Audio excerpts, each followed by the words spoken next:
रेखा गुप्ता अब शपथ ले चुकी है और 3 ऐसे बड़े काम करने जा रही है जिससे दिल्ली के लोगों का सबसे बड़ा फ़ायदा होने वाला है और केजरीवाल की टीम जो है वो पूरी संकट में आने वाली है। तो आज आपको इस वीडियो में बताने वाला हूँ कि रेखा गुप्ता अब जब सीएम बन चुकी है तो उनका मुख्य काम क्या है और वो 3 आदेश जो हैं, हालांकि मोदी ने 10 ऐसे आदेश दिए हैं जिसको वो 6 महीने में पूरा करना पड़ेगा, लेकिन उस 10 में से 3 बड़े ऐसे आदेश हैं जिसको सबसे पहले वो लागू करने वाली है।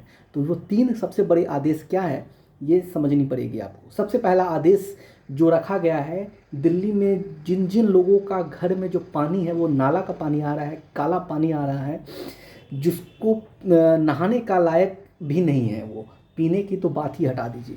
यानी अब वो जो पाइप जहाँ से लाया गया है उस पाइप को हटा करके एक नया पूरी तरह से एक पाइप बिठाया जाएगा और स्वच्छ पानी लाया जाएगा। ऐसा आदेश जो है रेखा गुप्ता ने अपने मंत्रिमंडल में दे दिया गया है, वहाँ से जितने सारे विधायक हैं उन सभी के लिए। दोस्तों, ये एक सबसे पहला मेजर काम है।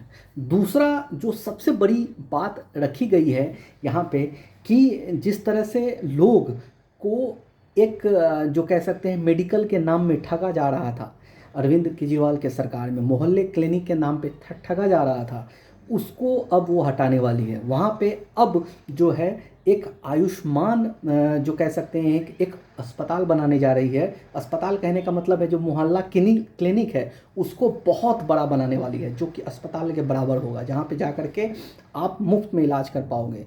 और वो आयुष्मान भारत कार्ड जो है वो भी लागू कर दिया गया है, जहाँ पे आपको 5 लाख जो है वो राज्य सरकार देगी और 5 लाख जो है वो केंद्र सरकार देगी। यानी कि 10 लाख का एक बहुत बड़ा जो मेडिकल हेल्प है आम आदमी लोगों के लिए वो रेखा गुप्ता लाने गई है।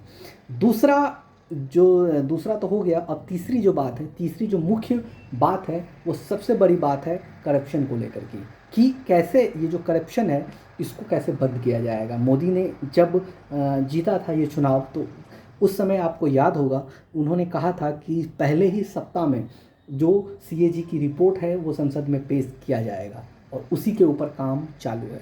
अब बहुत ही जल्द जो है वो रिपोर्ट भी आएगा जिसमें जितने सारे लोग हैं उनके नाम भी आएंगे और उनके नाम आने के बाद उनके ऊपर कार्रवाई भी की जाएगी। यानी कि ये 3 सबसे बड़े आदेश हैं वो जो है अभी मुख्य रखा गया है। और अगर मैं 10 आदेश की बात करूं तो काफ़ी ज़्यादा बड़ा हो जाएगा क्योंकि सारे काम जो है वो इम्पॉर्टेंट है, लेकिन चौथा काम जो नहीं बोला मैं और वो सबसे ऊपर है जो है वो है यमुना की सफाई। जी हाँ दोस्तों, यमुना की सफाई का अल्टीमेटम आपको खबर तो मैंने दे दिया था कि 3 साल का टाइम दिया गया है और काम जब बीजेपी जीती उसके बाद से स्टार्ट हो गया। जब मुख्यमंत्री नहीं बनी थी रेखा गुप्ता तभी से वो स्टार्ट हो चुका है। वो क्योंकि वो डायरेक्ट जो है वो एलजी देख रही है और एलजी से डायरेक्ट रिपोर्ट जो है वो प्रधानमंत्री जी ले रहे हैं। तो यानी कि पूरी तरह से अब दिल्ली नागरिकों के लिए ये जो है वो पूरी तरह से जो कह सकते हैं रेखा गुप्ता जो है वो जवाबदेही बना रही है कि किस तरह से इस काम को सुचारू रूप से और देखा जाए।